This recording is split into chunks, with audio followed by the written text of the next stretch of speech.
সাগরদিঘিতে তৃণমূল নেতার অভিযোগ ঘিরে তুঙ্গে তরজা। তৃণমূল নেতার অভিযোগ, সাগরদিঘিতে মেলার নামে চলছে অসামাজিক কাজকর্ম, চলছে দেদার জুয়ার আসর। যদিও শাসক দলের নেতৃত্বের দাবি অস্বীকার পুলিশের। মনোবীক্ষণ পলিক্লিনিক, চিকিৎসার জগতে এক দশক। এখন এখানে সব বিষয়ে ডাক্তারবাবু একসাথে তলায়। ফোন করুন 7477799515 এই নম্বরে। সাগরদিঘি জুড়ে মেলার নামে চলছে দেদার জুয়োর আসর, অশ্লীল নাচ গান। প্রশাসনকে বলেও কোনো কুল কিনারা হচ্ছে না বলে খোদ দাবি করলেন সাগরদিঘি ব্লক তৃণমূল কংগ্রেস সভাপতি মেহবুব আলম। এখানেই থেমে থাকেননি।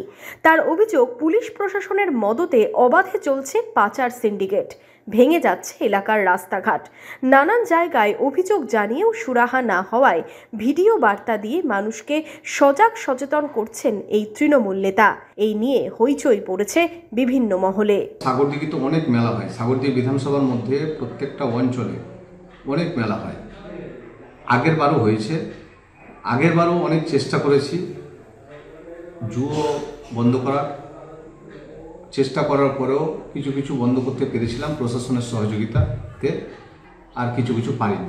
এখন ঘটনা হচ্ছে, প্রশাসনকে বলার পরেও, ব্লক প্রশাসন এবং পুলিশ প্রশাসনকে বলার পরেও ওনারা পারমিশন দিচ্ছেন, এবং আমাদের কাছে এটাও খবর আছে পার নাইট পিছু বিশাল সংখ্যক টাকা বিনিময়ে এই পারমিশন দেওয়া হচ্ছে।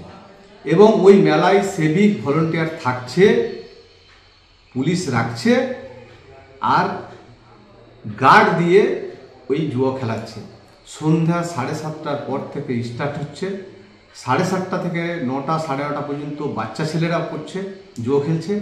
কার সোনা বন্দুক দিয়ে, কার চুরি করে নিয়ে যে একদম হাড়ি টাড়ি থেকে শুরু করে সব বিক্রি করে দিয়ে সব বাচ্চা ছেলেরা খেলছে।